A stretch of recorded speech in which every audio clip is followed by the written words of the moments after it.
Welcome to the GSMC Pets Podcast, the show that caters to pet lovers of all kinds. We'll talk about pets on social media, pets doing amazing things, and how to take care of the pets in your life. Whether your pet is a dog, a cat, a llama, hamster, reptile, or something more exotic, you'll find educational and entertaining information on the GSMC Pets Podcast.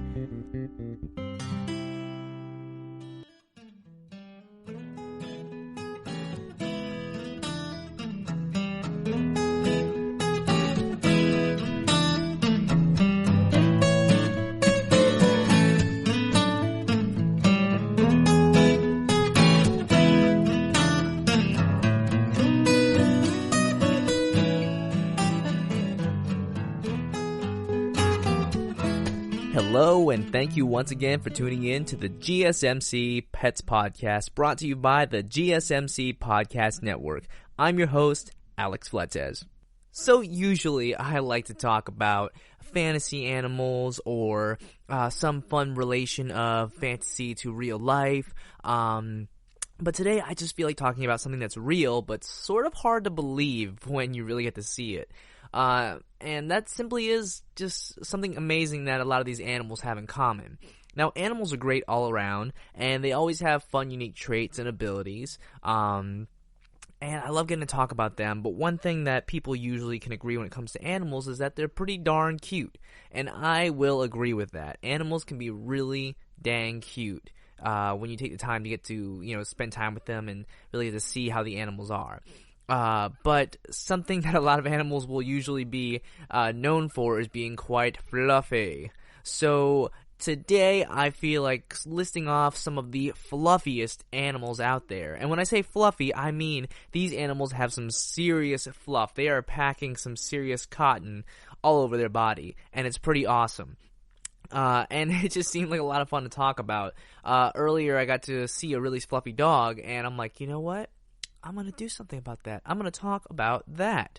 So, this might be pretty surprising whenever I list off some of the stuff, specifically one of the fluffiest animals you might see, and it's called an Angora rabbit. This is really amazing because this rabbit, it's, basically the definition of a fluffy bunny if you've ever seen one. Bunnies are pretty soft, bunny rabbits. They're soft, cute creatures. They hop around and are very adorable. However, these guys are really fluffy. Even their ears are shaggy, and it's really amazing. I've never seen anything quite like this. So an Angora rabbit, which are known to be found quite frequently around places such as Turkey, Russia, they're found worldwide, but they are found most commonly there. They're actually originated from Turkey. They have a pretty decent lifespan, usually about 12 years, which is very good for one of these creatures, actually. So when it comes to actually getting to see these creatures, they just sort of puff out. They are huge. They are just simply little fluffy things that, like, you don't know where the bunny starts and where the fluff ends. It's pretty amazing how fast and also how soft these creatures are. Apparently their wool is actually known to be comparable to silk, and it's very impressive. So also one thing to worry about is that I think some people actually do harvest these creatures for to be harvested for their fur and their wool, which isn't always a bad thing. You see, it's great whenever a creature is able to produce a lot of wool and such, but some creatures actually do need periodic shearing because if they don't, they can actually die. A good example of this is a sheep. There was once a story of a sheep that went months without getting a shear, and it was stuck in place. It was covered in dirt, and once they sheared it all off, the sheep was fine and healthy, but it was so much wool. It was actually like twice the weight of the sheep, so it's actually pretty important. Now, these rabbits actually they do shed pretty frequently, but they often do need to be sheared, because if these creatures, constantly grow, their fur, and then they also, don't get it taken care of, their fur will mat pretty frequently, and it'll also be difficult for them to move around as well. So these are some of the creatures that that actually live better with people around. And there's a lot of varieties of them too. There's the simple Angora gene. There's the let's see here. There's a lot of them, honestly. I think there's about close to 12 breeds. Wow, there's so many of these fluffy things. Famously, there's the English Angora. It seems to be more red-eyed and white-furred, and this thing just looks like a little angsty kid or like a cartoon character. It's got so much fur. It just covers all of its face. This thing obviously needs to be groomed a lot, and it's got more of a cottony texture to it. There's a French Angora, which is looks like a rabbit wearing a really puffy coat, which is really adorable, honestly. But it has somewhat tougher, more coarse, fluffy style to it as well, but it still looks very fluffy and adorable. There's also a German Angora, which looks more like a sheepdog, so it's got a normal bunny head, but it's got long fur draping all the way to the ground. It just looks like a mop. I didn't think this was actually possible, but it's pretty adorable. But it's actually, apparently, this one actually isn't one you would find cotton from. And then, unbelievably, one of my favorite topics are giant animals, and there is a giant Angora rabbit. This thing is huge, usually having about a minimum of 12 pounds. That is huge. On top of that, this thing, looking at it, it looks bigger than a person's head. It's quite an impressive creature. I didn't think I'd see a large rabbit like that. Not on top of that, it also has a lot of fur. It looks like a giant walking cotton ball, and you can barely even make out its paws or feet. It's really amazing, this creature. I didn't think I'd see a bunny rabbit that big. There are, of course, a few other varieties as well. A satin Angora, which honestly looks like a bunny tail that covers the whole bunny. Very sweet, but also very, very puffy looking. This looks like the most huggable and cuddly of these bunnies so far. And there's a few other small ones. There's a Japanese Angora, a Russian Angora, which sort of look more or less like the same. The Japanese one looks almost like it has a mohawk, and the Russian Angora looks a lot like the previous one, I want to say the German Angora. It looks like it has a little less or even a little more fur. It just looks like it's a little more agile, but it's pretty amazing. And all of these rabbits look like they just look like they have fur that you just run your fingers through and just be some of the softest experiences you might ever have when it comes to soft and silky things. And the fun thing about some of these creatures, some animals are not made to be soft at all. Some animals have the complete opposite. They actually hurt you, and so they aren't able to actually be cuddly. But creatures like these usually are domesticated pretty frequently, and on some occasions they aren't. And when they aren't, it's amazing how they're able to survive. I can't speak for all these rabbits and bunnies, but some of the times when things are really puffy or really round, it usually helps them defend against bigger creatures that might try to eat them, usually by putting them all in their mouth, usually because sometimes the fur can be too thick, or there's too much of it that they can't actually get to the creature. In some cases, like a sheep, their wool might be a little too much, so when a creature tries to bite into a sheep, all they get is a mouthful of cotton, which is pretty fascinating, kind of funny when you think about it. But that's just sometimes how it rolls with creatures like this. Now, these bunny rabbits, they are fluffy, but they, as far as I can tell, are just very similar to rabbits. They seem very fascinating, very lovable. I'd love to get to pet one of these. They look just so soft. And it seems like their fur is quite valuable in some parts, but I also think it's kind of frowned upon to harvest some of these creatures strictly for their wool. but imagine just having such a soft bunny. You know, bunnies themselves are already pretty soft, but their fur is pretty short. But these guys just thrive in that long hair life, and it's really impressive. I highly recommend looking up this bunny rabbit next chance you get, because it is something else. But with that being said, it's time for a quick break, and when we come back, we're going to talk about more really, really fluffy bunnies and other rabbits as well. So please, stay tuned, and we'll be right back. You really can't underestimate the importance of having the right creative work for your brand or your product.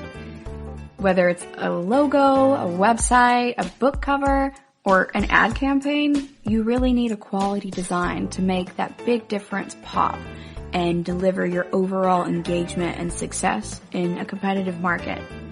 That's where Design Crowd comes in. Design Crowd has over 750,000 designers from Sydney to San Francisco ready to help you with awesome creative ideas. They make crowdsourcing work for you. So if you need a logo or you're working on your creative branding, you can go to designcrowd.com and post a brief describing the design you need. And then within about 2 to 7 days, you'll receive up to over 100 different designs from designers around the world.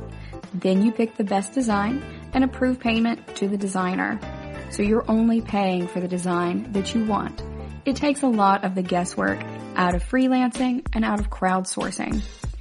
And you don't have to be a huge company like Harvard Business School to use Design Crowd, although they have used it as well. You can start a project on Design Crowd for as little as $99. And if you go right now to designcrowd.com/health and wellness or enter the promo code health and wellness on their website, then our health and wellness listeners will receive up to $150 off of your design project. That's designcrowd.com/health and wellness or entering that promo code health and wellness. Are you tired of the same old news? Are you sick of the seemingly endless political spin and negativity? The GSMC America Still Beautiful podcast is a weekly news podcast covering all the top positive and uplifting news stories. We cover stories that will inspire, uplift, and remind you of the good in the world. Tune into the Golden State Media Concepts America Still Beautiful podcast to get all the great and positive news stories of today. Download the GSMC America Still Beautiful podcast on iTunes, Stitcher, SoundCloud, Google Play, or anywhere you find podcasts. Just type GSMC in the search bar.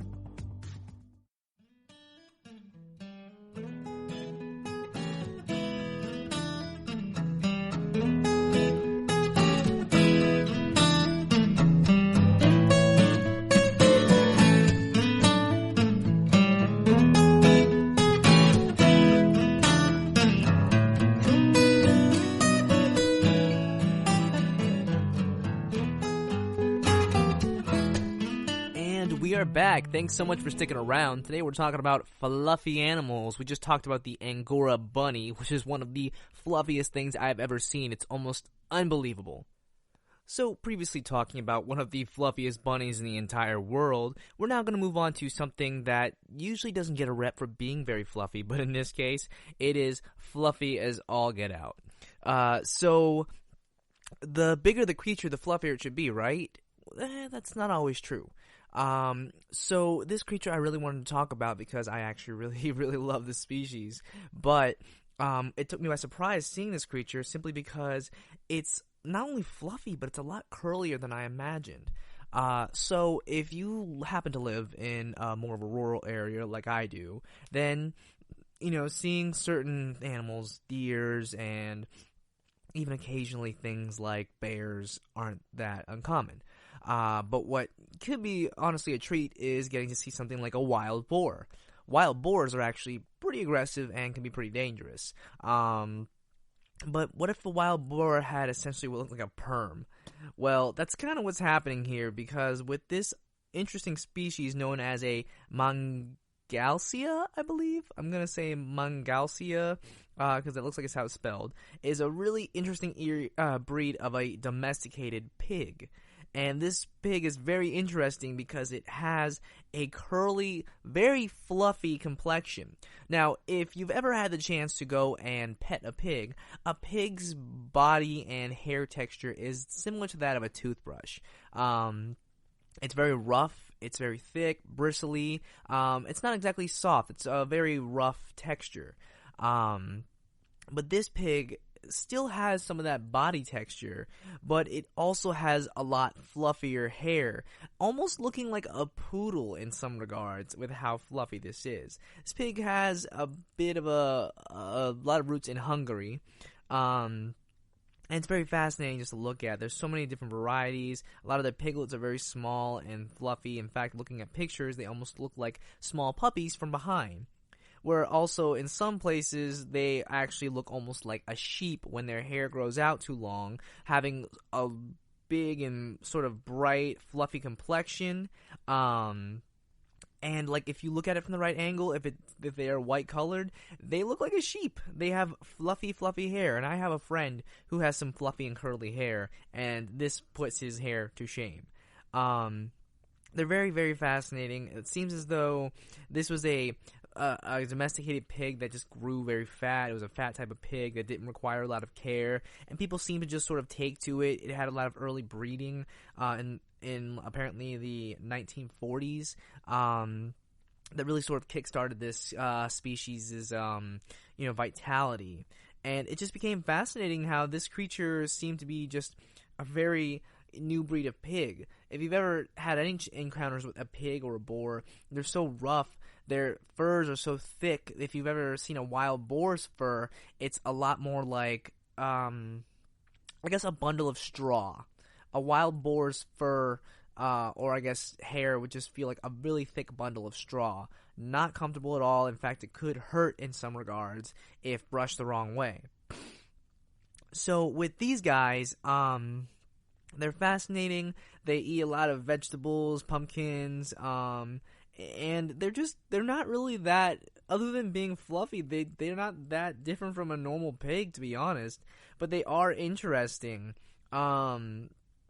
Now, these things are interesting with a bit of variety. There seem to be some other varieties and colors as well. There's blonde, there's also red colors, and a swallow-bellied, which seems to be sort of a blonde and black mixture.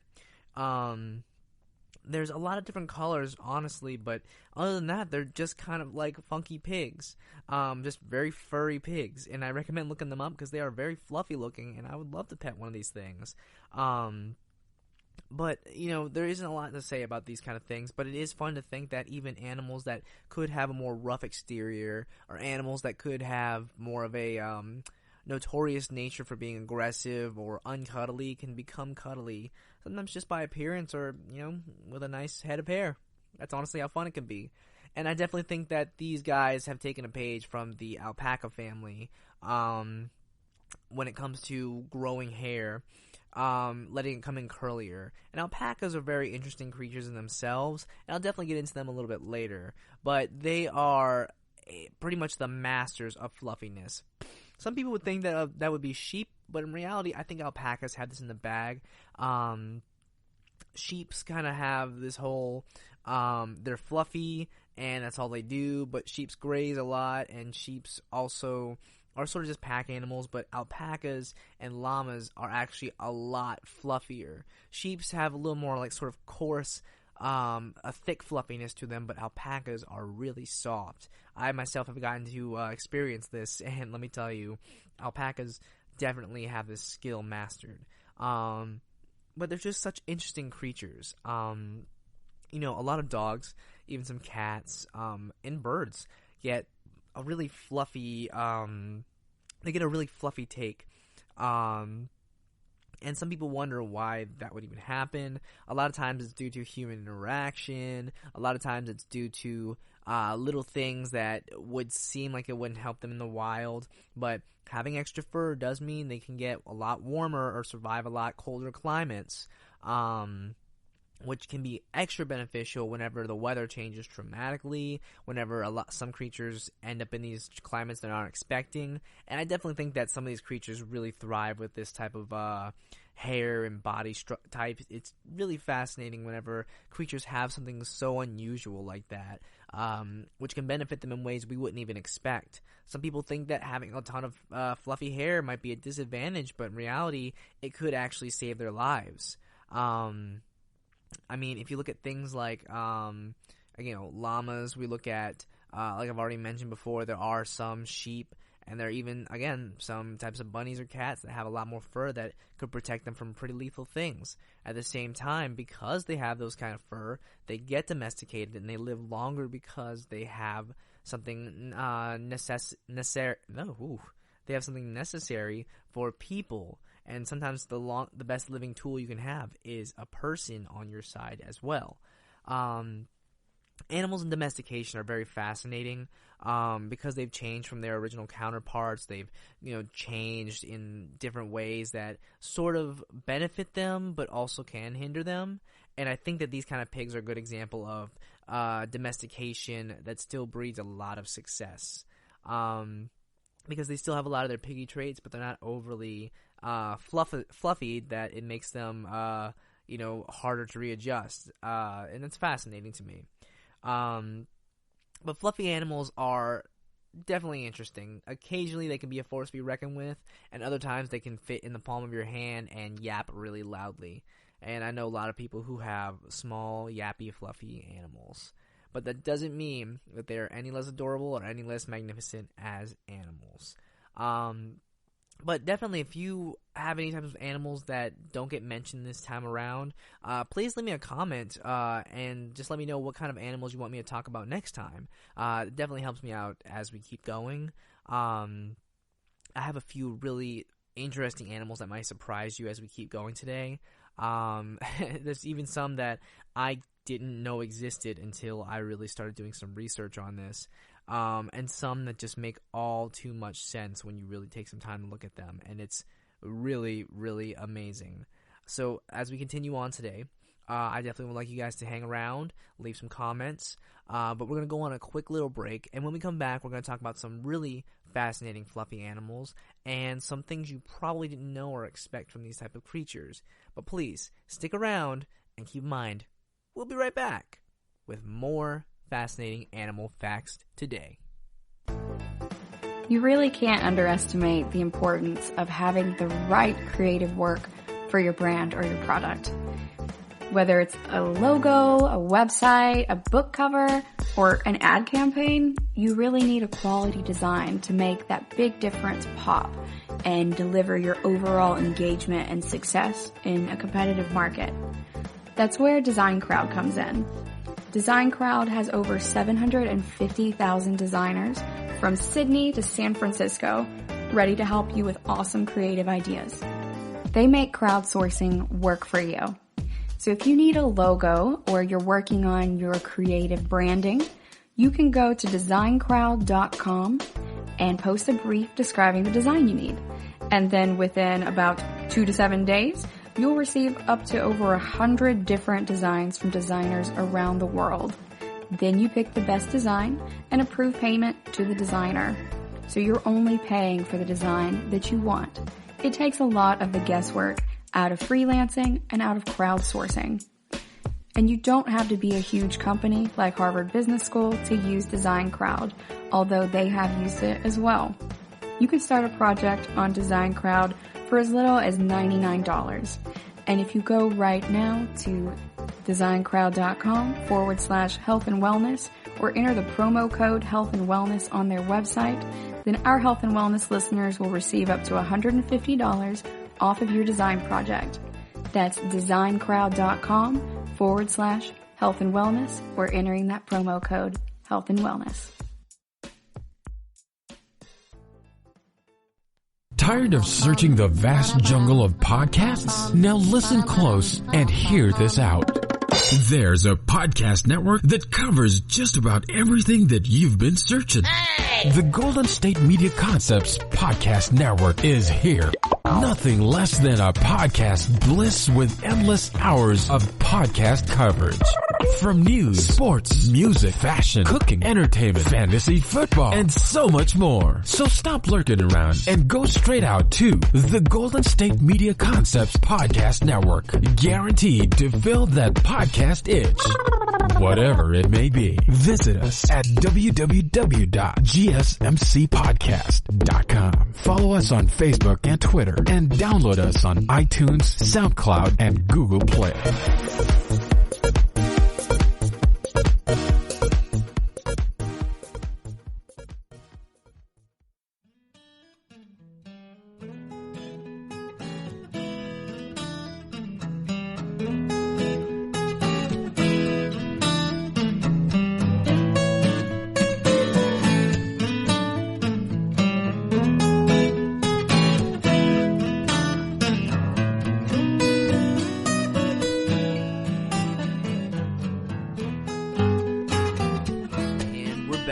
So much for sticking around today. We've been talking about fluffy animals. We've talked about some fluffy bunnies and some fluffy pigs, but I have some more interesting fluffy animals for you if you're interested, that is.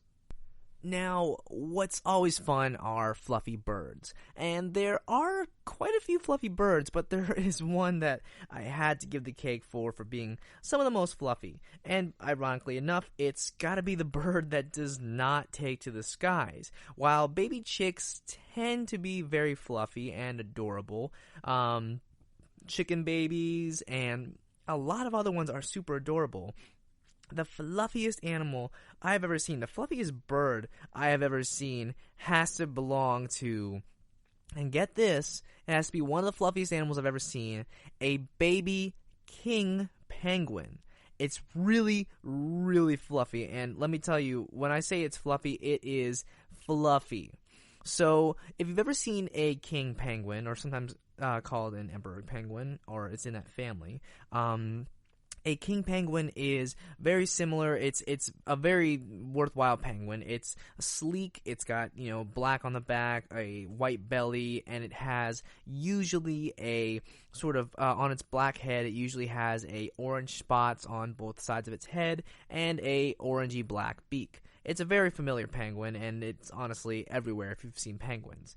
However, when you see its fluffy babies, a baby king penguin or a king penguin chick are adorable. They look nothing like their final, their final look. They are all brown, a dark brown. They look like Snuffleupagus. They are brown and fluffy. They honestly look like a living roast chicken, except I don't want to eat it. It's too cute.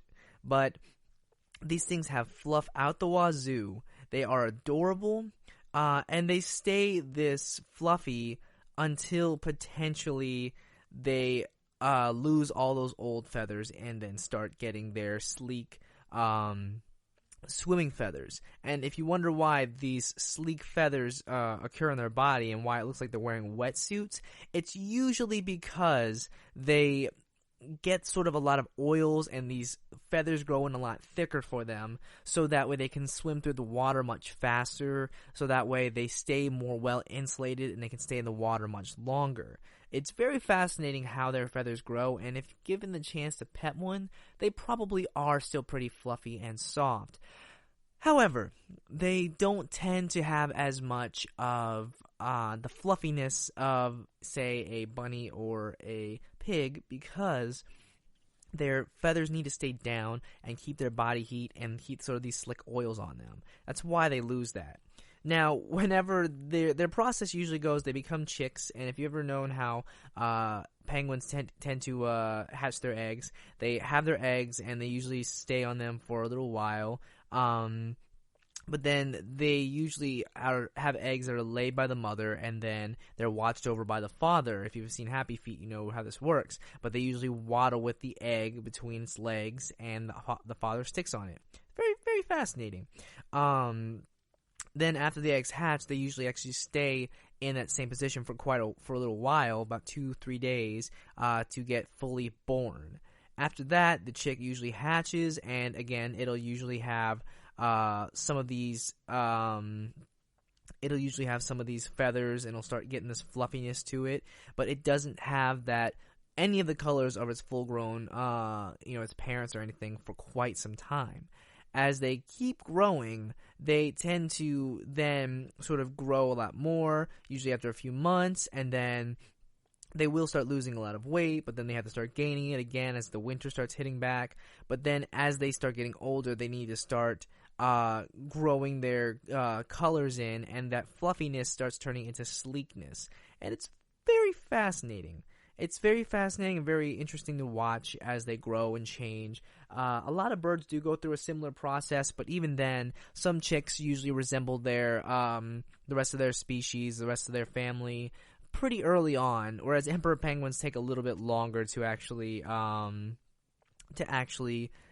get to their full, unfluffy state. But these things look like stuffed animals. These are very fluffy creatures. They are adorable looking, and they don't even resemble penguins whatsoever, which is always fun when it comes to certain creatures, knowing, I wonder what this is like. I wonder why this thing looks the way it does, and that's simply because, well, they grow, they get bigger, and sometimes they need to be fluffy for one reason or another. My guess is that they keep sort of their fluffiness to them is because they need to be able to sort of grow and gain the shape and size they need to actually fit into those feathers and get the strength. So in the meantime, they have a better chance at combating the cold with fluffier feathers. That's more or less my assumption than an actual fact, since there's no actual concrete excuse for that, but that's more or less what I would believe, just based off of what I'm reading. But it's pretty interesting. It's really interesting how creatures can change. They change their appearance almost completely, and they just sort of grow super strong for the environments they're made to be strong in. And that's just what's fascinating. I've personally, unfortunately, never really gotten the chance to work with penguins, but they've always been fascinating creatures to me.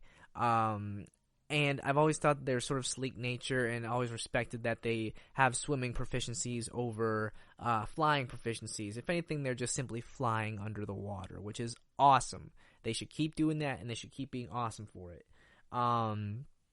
But it doesn't mean that they don't deserve the right to be fluffy at all. If anything, that's one thing that penguins should be known for as well, is how fluffy they are before they become sleek and fast swimmers, and on some occasions, really awesome tap dancers. Because, everyone knows penguins can throw down.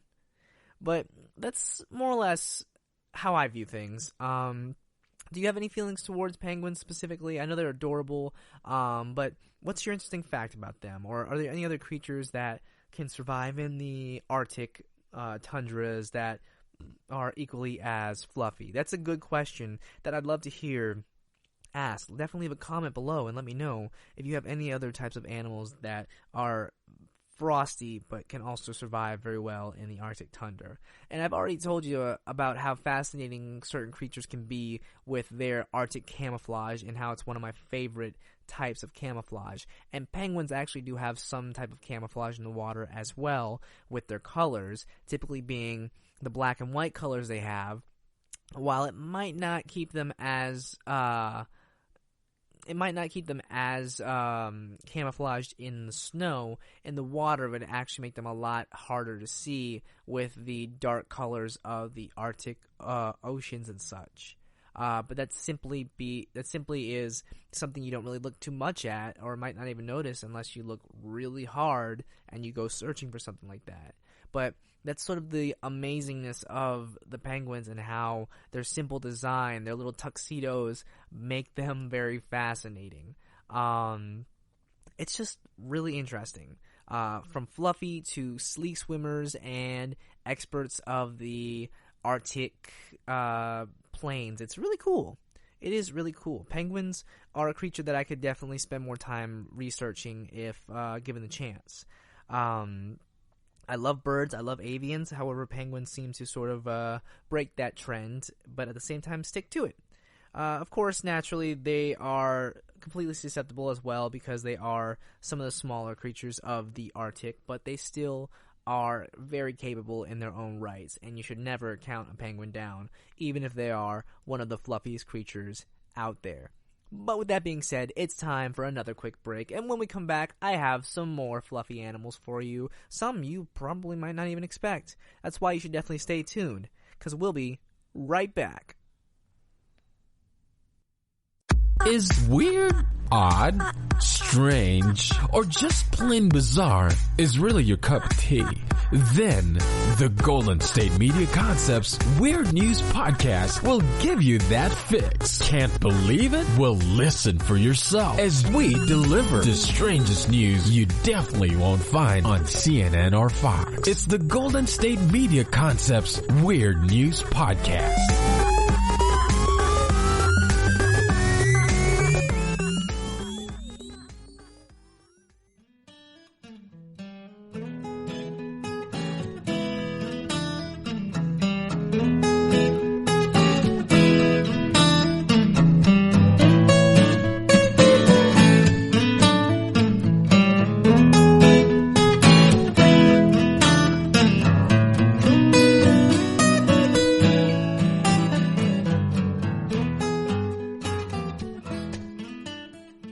Hey, we are back. Thanks so much for sticking around today. Today we've been talking about fluffy animals.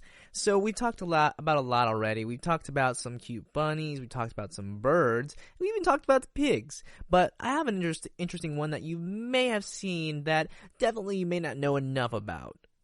So, this is an interesting one, and it's a dog. Now, it's not your usual fluffy dogs. I mean, poodles are cute, but they are also made to be like that. They are bred for fluffiness.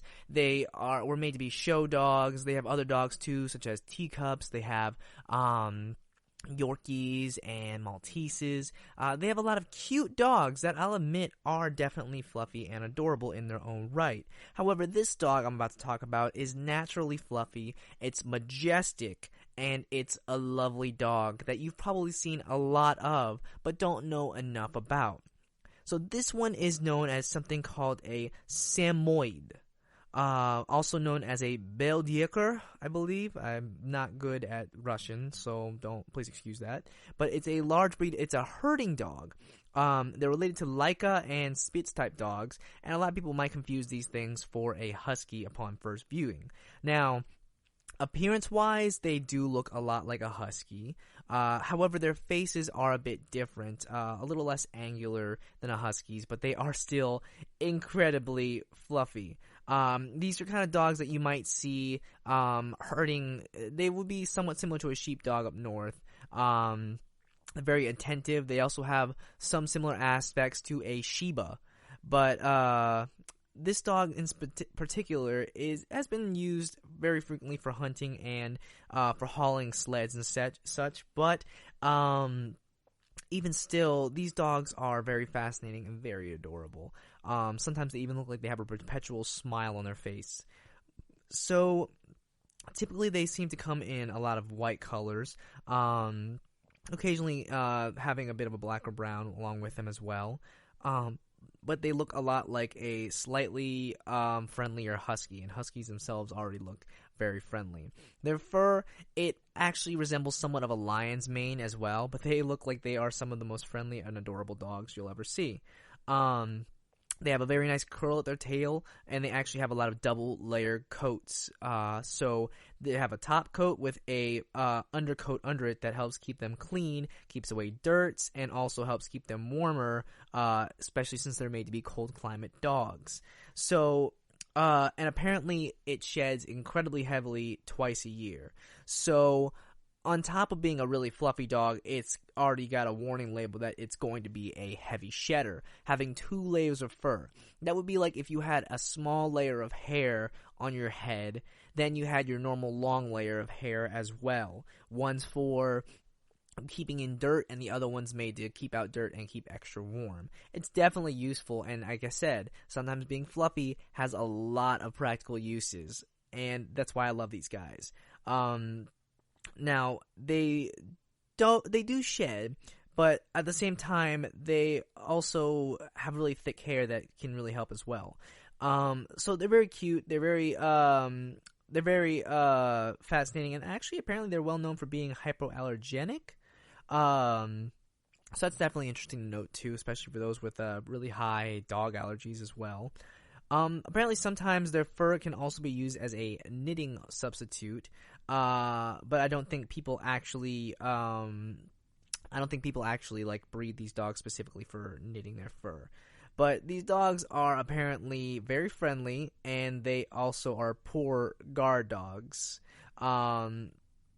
And finding one of these creatures to be annoyed or aggressive is incredibly rare. So not only do they look like they're friends, but they are incredibly nice friends as well. They're happy, they're alert, and some people even call them smiley dogs, which I love that because it makes a lot of sense. However, they are incredibly active. And on top of that, when they become bored, they start to dig and destroy things. So they are hyperactive dogs, but they also can be a handful if not given the right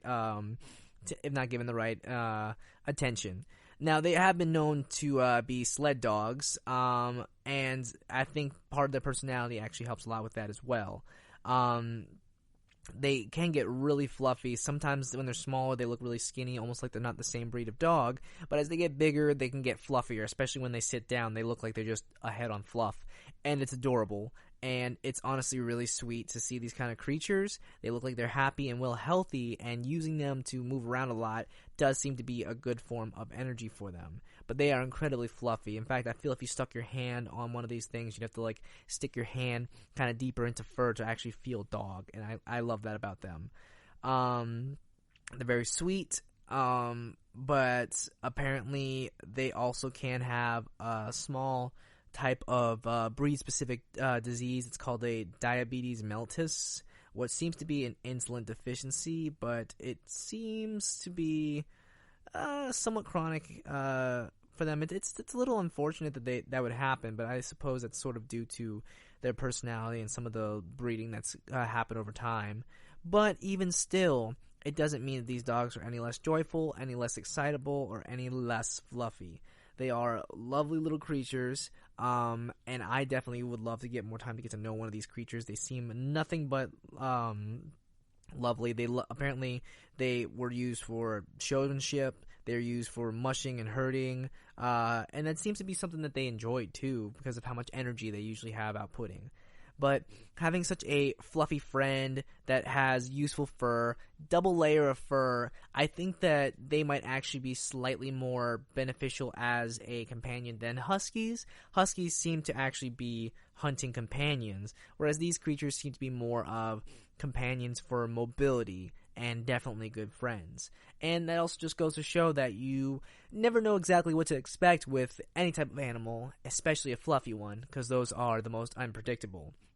But what other type of animals do you think are unpredictably fluffy? What type of fluffy animal might have some really unique hidden skills that maybe I'm just missing out on? I'd definitely love to hear your opinion on that. Because I know a lot about animals, but I don't know everything. And sometimes people surprise me just by one little fact. I wonder if there's any fluffy lizards out there. I've seen some examples or heard some rumors, but even then, I don't know. And I'd love if anyone knew of any fluffy lizards out there or anything that resembled a fluffy lizard to please let me know, because that would be amazing. On top of that, though, this cute creature, the semoid, which I really, again, hope I'm not pronouncing wrong, is a majestically fluffy animal, and if you get some time to look one up, I highly recommend it. And if you get to meet one, pet it extra much for me, because I want to pet a semoid right now. They are super lovely friends with a beautiful, curly, majestic tail. But unfortunately, I don't live in the cold. I live in the hot, and our dogs aren't as fluffy in the hot. But that's just the way the cookie crumbles, the way the fur sheds, I guess. But even still, if a creature has a high fluffy content, it actually might surprise you that there are some that can do really well in the heat. I actually think alpacas do very well in the heat as well, which might have to be my next case as we continue on forward. Heat and a lot of fur can be a really dangerous combination. But in some cases, some animals can actually do really well with it. Not quite sure. We'll definitely need to follow up with that as we continue forward. But as we continue forward, unfortunately, we do also need to take breaks. I myself need to get a nice drink of water. But until then, I would love it if you guys were to stay tuned, because we'll be going on another quick break. And when we come back, we have a few more really fluffy animals to talk about, and I hope you stick around.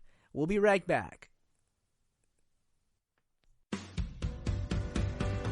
The Golden State Media Concepts Travel Podcast, the show that gives you advice on everything travel. We explore places you've always wanted to go, as well as giving tips for traveling in those places. We'll give you advice on the best sites for travel tips, information, and discounts. Join us as we travel the world, explore cultures, and meet new people. The Golden State Media Concepts Travel Podcast has got you covered. Download the GSMC Travel Podcast on iTunes, Stitcher, SoundCloud, Google Play, or anywhere you find podcasts. Just type GSMC in the search bar.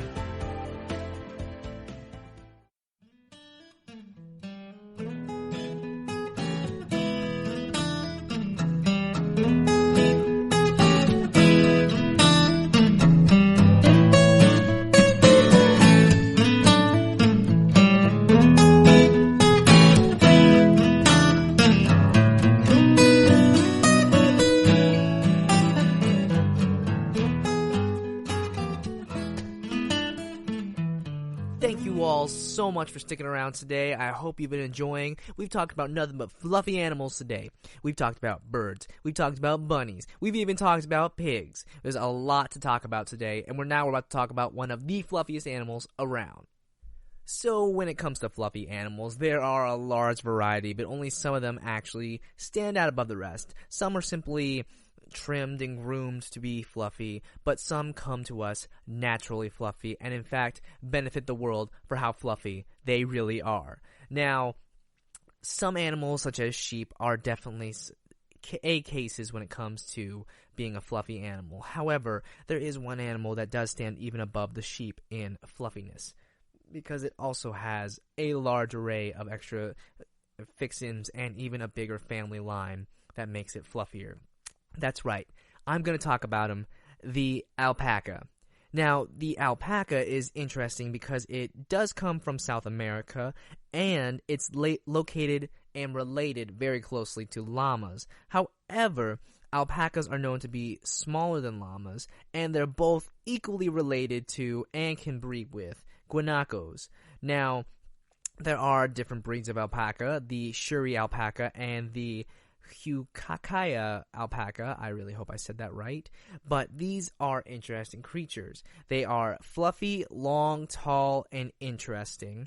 They usually kind of graze around the level in areas like in the Andes and Peru, and some places like Ecuador and Chile.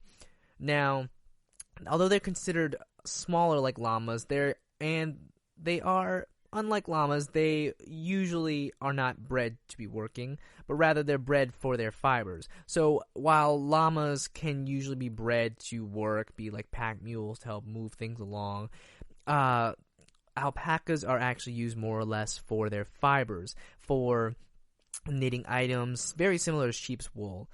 Things like blankets, sweaters, hats, gloves, scarves, a lot of things, ponchos, and even socks and coats. I would love to try some alpaca socks. I would love to know how those feel. But there are so many different things that you can do with these things. And along with that, alpacas also communicate very heavily through body language, which one of the most common things they do are spitting to show dominance. So if you feel like an alpaca is about to spit at you, usually you'll know by their ears being sort of slung back and their face sort of taking aim at you. Yeah, you should probably move because they are either intimidated by you or they just don't like you. But on top of that, usually a male alpaca is much more aggressive than a female alpaca. In some cases, they'll actually sort of dominate over male alpaca, just putting fear into them so that way they'll actually rule a pack. They're surprisingly aggressive for such a fluffy creature. Alpacas are usually, they're kind of bred mainly for their for their fibers, so they actually don't seem to do as much as llamas will do. Guanacos, on the other hand, they seem to be sort of a common ancestor between the two of them. Now, what's interesting about these creatures is that they seem to be very well known even in the past times. They seem to have even had this sort of relationship with people very early on. What's very fascinating about them, though, is that being that they have sort of different breeds of them as well, they also will have different classifications. They're also going to have a lot of different sort of variety in how they are used in things like their cultivating of their furs. And even then, it doesn't seem like they're going to have a lot of differences, but it does seem that the Huaca alpaca seems to actually have thicker fleece on them, so they can actually survive in deeper and higher altitudes, which is definitely interesting. Now, they do seem to be the more common of the two species, meaning that they probably are the ones who are going to be used more often for their fleece. So having two different breeds of the similar animal, of the same animal even, one just having a thicker fleece means it's probably going to be used more often for something like that, which is pretty fascinating, in my opinion, that the more common breed can survive at higher altitudes, so it'll probably be harvested more for its clothing. So honestly, I really want to try some alpaca fur at some point just to see how it feels. Gotta feel amazing. Now, the Suri alpacas are a smaller population, and it seems as though that they have to be kept at lower temperature, or they could be kept at a lot colder temperature if it wasn't for their thinner fleece. So they really can't handle it. So there's a smaller percentage. They obviously don't last as well in certain areas, but it's pretty interesting. Now, if you look at an alpaca from a distance, they just might look like funny, lumpy creatures, but when you really get to look at them, they have shaggy, fluffy, really nice fur. It looks softer than the soft. They look very adorable. They can have a lot. They seem to be also very aggressive towards the canine family, wolves, coyotes, and dogs, foxes as well. And even apparently there are guard llamas as well. So such a fluffy creature known for its really amazing fleece and fur can also guard the flock as well. They can be very aggressive, but also very, very gentle as well. They seem to also be very observant. They seem to like sort of watch things as well. So for a creature that not only has incredible fur that allows them to live at high altitudes and cold climates, they also are very good guard animals. That's very fascinating to me. They even have some kind of hierarchy as well amongst each other. So these are very organized animals. They aren't just simple pack animals, which is why I rank them higher than sheeps as well. They seem to be able to be trained to get to do a lot of stuff. They have a lot of really versatile uses, and their spit is sort of just, well, if I'm going to be completely honest, it's going to be gross. Seems to be a lot of stomach acid or acidic stomach contents, like grasses and some stuff that they can projectile at their opponents, usually at other alpacas, apparently, to sort of like show that dominance once again. Gross, but interesting. Apparently it's also called sour mouth, which is just kind of where there's just, bleh, just coming out of the mouth. It's kind of grody. But that's just really interesting for these creatures. On top of that, they also seem to make a lot of noises too. Some people say they actually hum, which is really cute, snort, and they grumble apparently too. So these creatures are very expressive, both with their expressions, their body movements, and also apparently with their mouths and their noises as well. Apparently they're also known to scream. I'm not sure how similar they'd sound to goats, with goats having a really funny human-like scream, and screech apparently. So these are some fascinating creatures. On top of that, they seem to also just be really great. Their fibers just seem to be some of the softest stuff you'll ever see. It's sort of apparently described as being naturally luxurious and silky. Very similar to sheep's wool, but it's warmer and it's not as prickly, and it bears no lanoin, which makes it hypoallergenic. So apparently it's hard to be allergic to these guys as well. And without it, it does not repel water. So it is very water resistant as well. So it's very fascinating how sort of versatile their stuff is. And they're only sheared about once a year. So honestly, with how often they're sheared, they can make about 5 to 10 pounds worth of fiber, possibly even a little more than that, about 100 ounces depending on the quality of it as well. It's really, really amazing. And alpaca fiber seems to be just, it seems to be something people really desire. And so that's why I really got to respect the alpacas, because they have so much versatility in the things they offer, but also they are very charismatic and interesting creatures, which kind of makes sense why they gained a lot of popularity on the internet in the early 2000s.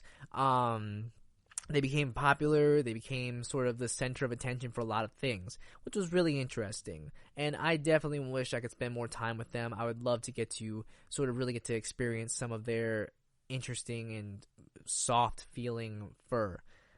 But with that being said, it's time for a quick break. And when we come back, we have just a few more creatures to talk about as we wrap everything up today. I hope you're enjoying. Please keep staying tuned. We'll be right back.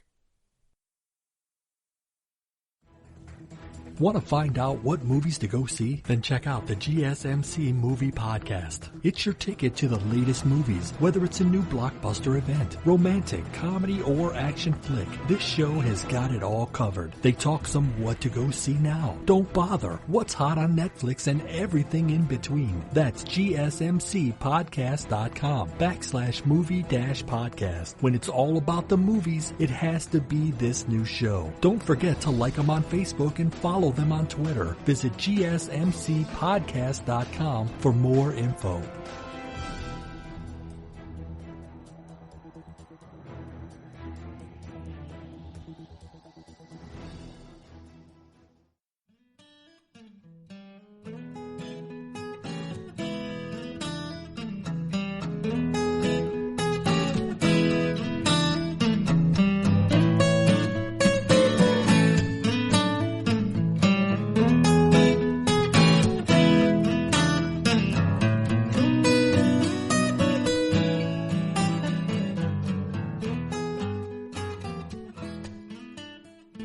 I just want to thank you guys once again for sticking around today and joining me on this podcast. Today we've been talking about fluffy animals, just having a lot of fun today and learning a bit about animals who just have so much unique and interesting characteristics for being so fluffy.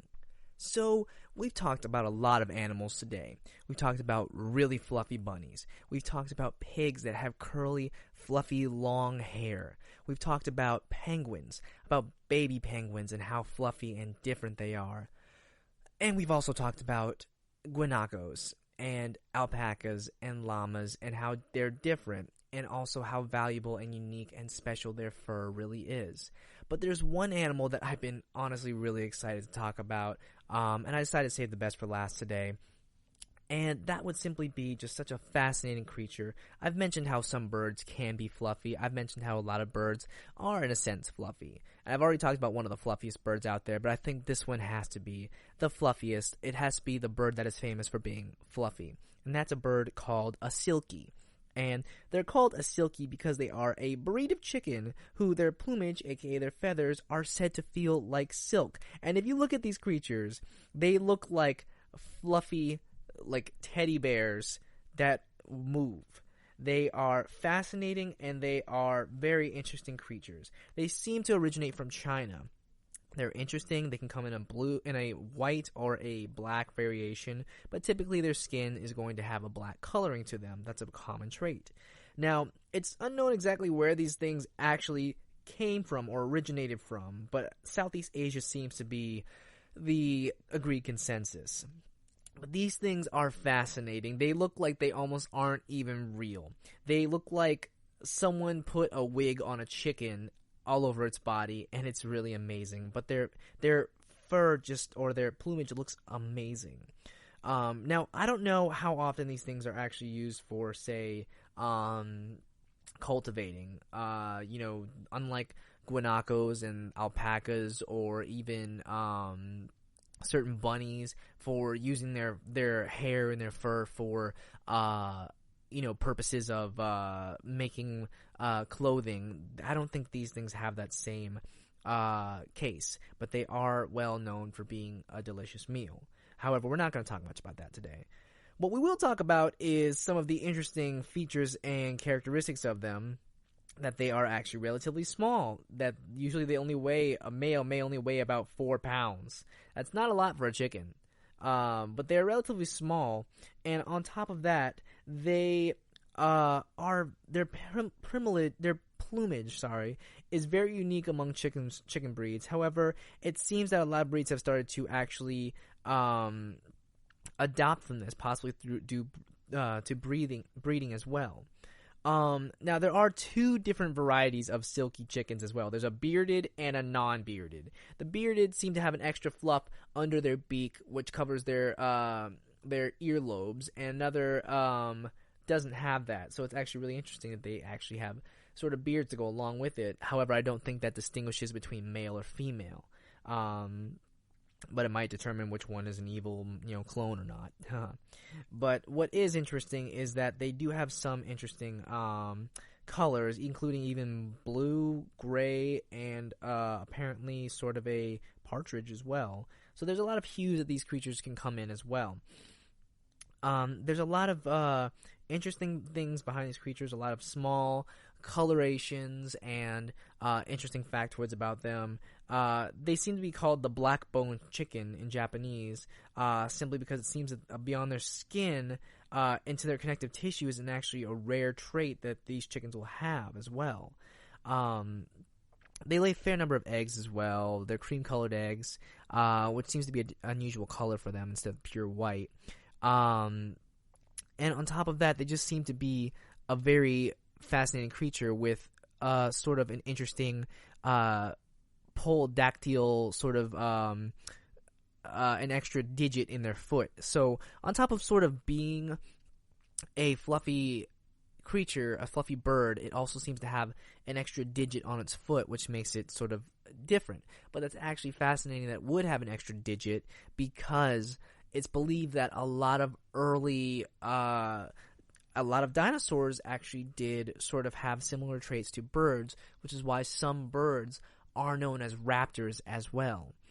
The claws, sometimes even the wings, the walking structure, a lot of birds do hold a lot of characteristics of dinosaurs, which some people believe have a lot of ancestral traits and connections to as well. So that's actually really interesting that these birds, not only having the feathers that scientists actually believe a lot of dinosaurs did have, some feathers on them, but actually having that digit that did make them a bit more unique as creatures. And that's what makes some of these creatures fascinating, is not just that they're fluffy, but they might also hold some interesting traits from their past that make them as fluffy as they are, that make them unique. That's what's really cool about them. But with that being said, I think it's about time we start to really look over and sort of educate about these creatures. A lot of times people assume that fluffy automatically makes a creature cute and essentially harmless. That's far from the truth. Any animal has potential to be dangerous, just like any animal has potential to be kind.